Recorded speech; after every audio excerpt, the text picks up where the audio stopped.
Ontem entrou no ar a TV Jovem Pan, que estreou na TV fechada e, no mesmo dia, o Bolsonaro deu 2 entrevistas para a Jovem Pan. E aí você já pode perceber, né, como a gente falou várias vezes aqui, o alinhamento dessa emissora agora de rádio / televisão, que se tornou um veículo de comunicação oficial do governo Bolsonaro.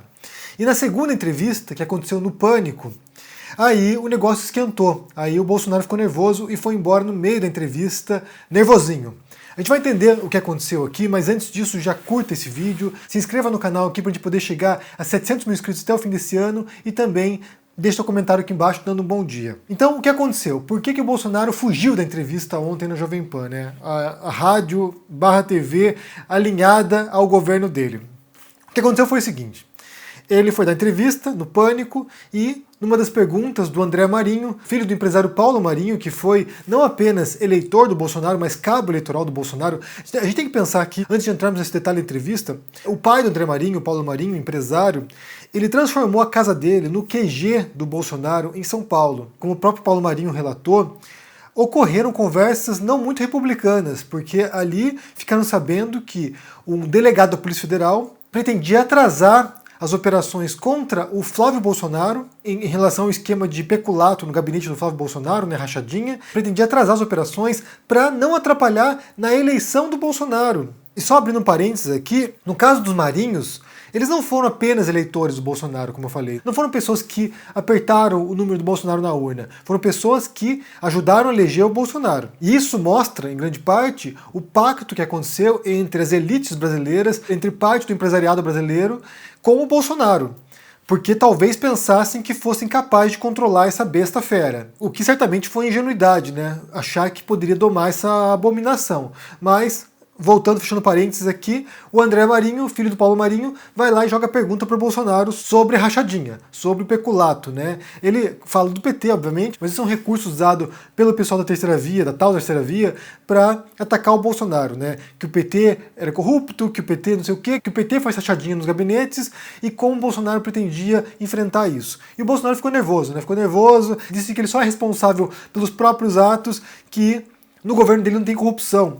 E essa entrevista toda é toda bizarra, porque, sinceramente, demonstra o mundo paralelo no qual eles vivem. O universo paralelo. Porque ele teve, praticamente, né, kit gay, teve a imprensa comunista, teve o PT, o PT, né, o fantasma do PT, o PT. Teve toda a retórica bolsonarista habitual que voltou. E daí, uma coisa que ele diz ali, que, sinceramente, é assim, tudo é descolado da realidade, mas uma delas que eu achei particularmente interessante foi ele falar que a imprensa o ataca de maneira como nunca atacou nenhum outro presidente, né? Como se ele fosse um alvo preferencial da imprensa. E aí, realmente, como eu falei, é desconsiderar a história também da imprensa criticando duramente, atacando o PT durante os governos petistas. Aquilo que o Bolsonaro disse nessa entrevista demonstra como ele conta com a ignorância das pessoas, como ele conta com a falta de memória das pessoas, porque muito daquilo que ele diz é facilmente contestável se você conhece um pouquinho da história recente do país. E daí outra coisa também, que é um recurso bolsonarista por excelência, é de tudo que tem de ruim no Brasil foi culpa do PT. Tudo. Tudo que tem de ruim no Brasil é culpa do PT. Mas nada de ruim que tem no governo Bolsonaro, nada de ruim que tem no Brasil hoje é culpa do Bolsonaro, do governo Bolsonaro. É culpa do PT. É culpa dos outros, é culpa do dólar, é culpa dos governos estrangeiros, é culpa da Venezuela, é culpa da Argentina, do Maduro. Nada é culpa do Bolsonaro. Tudo de ruim no Brasil, do passado, é culpa do PT, mas nada de ruim hoje no Brasil é culpa do Bolsonaro. E aqui volta a velha estratégia dele de terceirizar a culpa. Ele fez isso na pandemia. Na ausência do governo federal no combate à pandemia, e aí os governadores e prefeitos foram obrigados a assumir a responsabilidade. O primeiro ato do Bolsonaro foi terceirizar a culpa. Olha só, se der errado, se houver miséria depois, se houver fome depois, se houver pobreza depois, a culpa não é minha, a culpa é dos outros, a culpa é dos governadores e prefeitos, a culpa é do João Dória. Então ele vai e tira de si. Ele é tão incompetente e ao mesmo tempo tão perverso que ele compreende que se ele não fizer nada, ou se ele fizer uma coisa errada, basta jogar para os outros. E daí a manada bolsonarista, né, o gado bolsonarista, vai e diz amém. É isso mesmo. PT, Venezuela, Argentina, Cuba, comunistas. E daí repetem as frases prontas. Como eu falei, isso aqui opera num modo de manipulação da percepção da realidade das pessoas. Aqui não é apenas, sabe, um viés de compreensão, não é apenas uma interpretação da realidade, é uma reconstrução da realidade, é moldar a realidade de modo a se encaixar naquilo que o Bolsonaro quer defender. E daí, essa fuga do Bolsonaro, né, quando confrontado pelo André Marinho, que daí ele fica nervoso e vai embora, começa um bate-boca entre André Marinho e Adrilles, e daí o Bolsonaro sai correndo, isso já é para mim um prenúncio do que pode acontecer no próximo ano. Provavelmente o Bolsonaro será candidato, e na última eleição, o Bolsonaro conseguiu escapar dos debates por causa da facada. Mas antes disso, antes de ser esfaqueado, ele já dizia que não iria aos debates, que ele não queria ir aos debates, e quando ele foi humilhado pela Marina Silva. Basta recordar que a Marina Silva prensou o Bolsonaro e foi a única a fazer isso. Nenhum outro candidato, nem Haddad, nem Ciro Gomes, nem ninguém foi lá e prensou o Bolsonaro. A única a fazer isso foi a Marina Silva. Possivelmente, a gente pode imaginar, caso seja candidato, o que possivelmente vai acontecer, caso seja candidato, que o Bolsonaro vai encontrar alguma desculpa para não ir aos debates. Porque para ele, quanto mais ele abre a boca, quanto mais merda ele fala, pior é para ele. O Bolsonaro ganha esse jogo parado. Se ele ficar quietinho, sem falar merda, durante uma semana, durante um mês, ele cresce na popularidade. Daí ele abre a boca e põe tudo a perder. Então, há grandes chances de o Bolsonaro não participar dos debates no próximo ano. Encontrar alguma desculpa. Porque se ele for confrontado, aí ele dá esse piti, aí ele tem chilique. O Bolsonaro é bom para falar no chiqueirinho dele, com o gado ali, com a manada. Quando ele fala para apoiadores, como era o caso na Jovem Pan ali, né, com o Pânico, enquanto ele fala para apoiadores, para bajuladores, para babadores de ovo, aí tudo bem. Quando alguém confronta o Bolsonaro, daí ele se chacoalha todo e sai correndo. Ele foge. Basta pensar também nos últimos anos, né, quando em entrevistas coletivas era confrontado, ele encerrava a entrevista e saia correndo. Por exemplo, teve um caso lá quando ele usou o helicóptero da FAB para transportar a parentada dele para o casamento do filho. E daí foi perguntado sobre isso, porque isso aí não é permitido, né? Assim como não é permitido, por exemplo, que a Michelle Bolsonaro leve parentada também no avião da FAB junto com a Damares. Quando ele é questionado sobre isso, ele fica nervoso e sai correndo. O Bolsonaro é um cagão, esse é o fato. Ele é um cagão, ele não é, sabe, o mito, ele não é o chefe supremo que vai governar o país com um punho forte. Ele é um cagão, ele é um fujão. E ele vai fugir dos debates. Se houver oportunidade, o Bolsonaro vai fugir dos debates na próxima eleição. E os debates são importantes, como você pode imaginar, porque permite justamente esse confronto de ideias. Permite com que agora a oposição ao Bolsonaro, que são inúmeras pessoas, que a oposição ao Bolsonaro o ponha contra a parede, o pressione, tente mostrar as contradições desse governo, tente mostrar o genocídio que ele cometeu, os crimes que ele cometeu. Porque a próxima eleição ela vai ser permeada certamente pela pandemia. Porque não vai acabar tão cedo a pandemia ainda, né? Vai se arrastar por muitos meses ainda. Mas certamente o tema da pandemia, os 600 mil mortos, mais, né? Mais do que isso até agora, os 600 mil mortos, eles vão cair na conta do Bolsonaro como já caíram. Então isso vai ser um dos pontos centrais do ataque ao Bolsonaro. E como ele é incapaz de defender as posições dele, primeiro porque ele não é uma pessoa articulada, né, intelectualmente capaz de poder, sabe, se defender de maneira argumentativa. Ele vai no grito, ele vai no berro, ele vai na força, né, ele vai, que se chama na lógica argumento ad baculum, que é você tentar, sabe, na força, no grito. Então, como ele é incapaz de se defender, se ele for confrontado, ele vai perder o controle. E qualquer pessoa que tem 2 neurônios, se for assistir um debate dessa natureza, vai compreender a abominação que é esse presidente.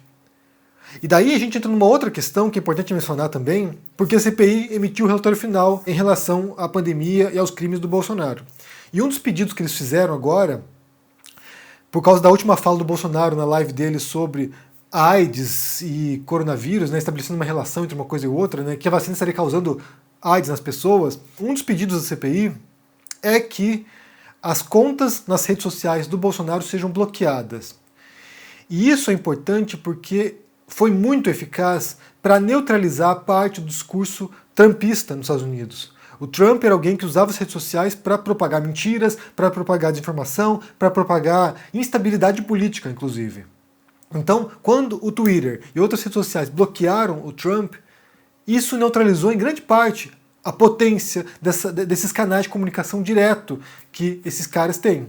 Então, se por acaso acontecer com o Bolsonaro isso, de bloquearem, porque ele infringiu inúmeras regras também políticas internas das empresas, que existem políticas aqui, né? Quando se sobe um conteúdo aqui, quando eu uploado um conteúdo aqui no YouTube, tem uma listagem aqui de itens que eu tenho que preencher. Eu falo assim, olha, se tem conteúdo de ódio, se tem, sabe, falando de terrorismo, bem, tem vários assuntos aqui que eu tenho que mencionar, né? Porque alguns assuntos não são permitidos.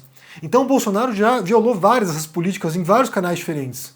Se ele tiver essas contas bloqueadas, isso vai neutralizar, em grande parte, o impacto daquilo que ele diz. Isso vai dar uma certa estabilidade, inclusive, para o governo dele.